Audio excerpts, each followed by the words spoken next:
Let's talk about food. Think back to what you had for your last meal. Was it a salad? A sandwich?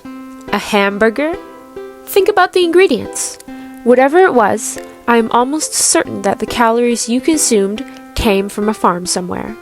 Unless you're doing your own hunting and gathering, the food you eat originates back to a farm. Farmers are so important. They supply food for, well, the whole world. So clearly harvesting crops is essential for supporting human life on Earth. However, farmers everywhere are being affected by climate change. But how exactly? Is climate change good or bad for agriculture? Let's take a closer look at how climate change directly affects agriculture. At first glance, it doesn't seem all that bad.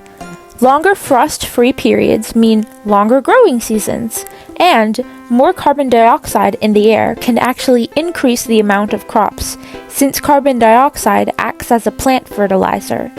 Plants can absorb gas more efficiently and retain more water. This all sounds great.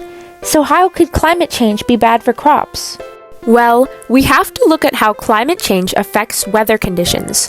Farms are highly dependent on weather, and more extreme weather is bad news for crops. Climate change can cause droughts, flooding, and more pests.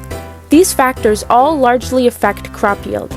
If temperatures grow above a crop's optimal temperature, and if there is not enough water or nutrients to support the plants, the crop yield can decrease. Farms in third world countries will be the ones most affected by climate change.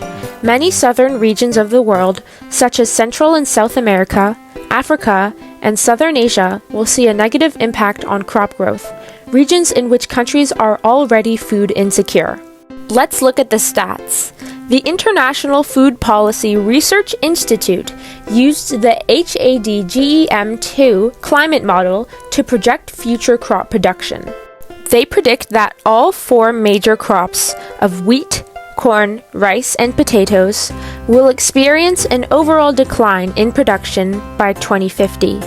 Wheat by 3%, potatoes by 9%, rice by 11%, and corn by 24%. These four crops are heavily relied on everywhere, especially in countries where their diet consists mainly of these four foods. Another study done in African developing countries shows that climate change especially affects farmers who rely on rainwater for crops. The study concluded that a 1 degree Celsius increase reduced average net revenue per hectare by 6%. It's not only third world countries feeling the effects of climate change. In 2010 and 2012, increased nighttime temperatures damaged corn crops across the U.S. Corn Belt, where much of the world's corn is supplied. In 2012, a warm winter caused Michigan cherries to bud too early, costing $220 million in losses. It's not only the quantity of crops that are decreasing. Higher concentrations of carbon dioxide can reduce protein and nitrogen levels in certain crops, affecting the quality of the plant. So the more fossil fuels that are burnt, the worse our food becomes. These effects on agriculture aren't coming cheap either. A study was done by Stanford University climate scientists in the US. Between 1991 and 2017, $27 billion of insurance payments were given to farmers due to the rise in temperature, and this number will only continue to grow. You may be panicking now. I mean, this is the world's food. Are we all going to eventually starve? Well, no need to panic so soon. There are solutions to the effects put on agriculture by climate change. There are tons of things that can be done to adapt to changes. Different crop varieties that are more resistant to certain weather conditions, such as heat, drought, and wind, can be farmed. There are also different farming practices that can be put into practice, such as hydroponic farming, changes in sowing time, floating agricultural systems, alteration of cropping calendar and activities, agroforestry, and so much more.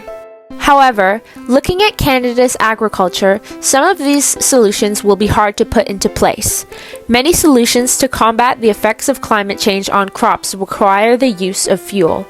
On top of that, carbon taxes are leaving farmers with very little money left over to invest in emission-reducing efforts. Bill C-206 allows marketable natural gas and propane to be exempt from carbon taxes along with other qualifying farm fuels. This bill is in support of the Canadian Federation of Agriculture. On one hand, the use of fuels is causing changes to the climate. On the other hand, high carbon taxes aren't leaving farmers with enough money to put into more eco-friendly farming practices. Whichever stance you take is up to you, but there is good news.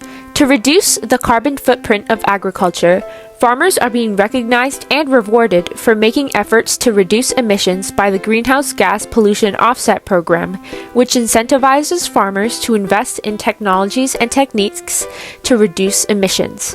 This encourages farmers to change their farming practices to be more friendly to the environment. Overall, climate change is affecting agriculture around the world. Extreme weather is making farming harder, especially in countries with non-temperate climates. World hunger is becoming more of an issue. In short, things aren't looking too good for present and future crops.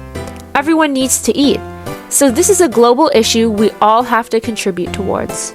It's time to take action. Think of ways you can reduce greenhouse gas emissions. We need the help of you and the global community to feed the world.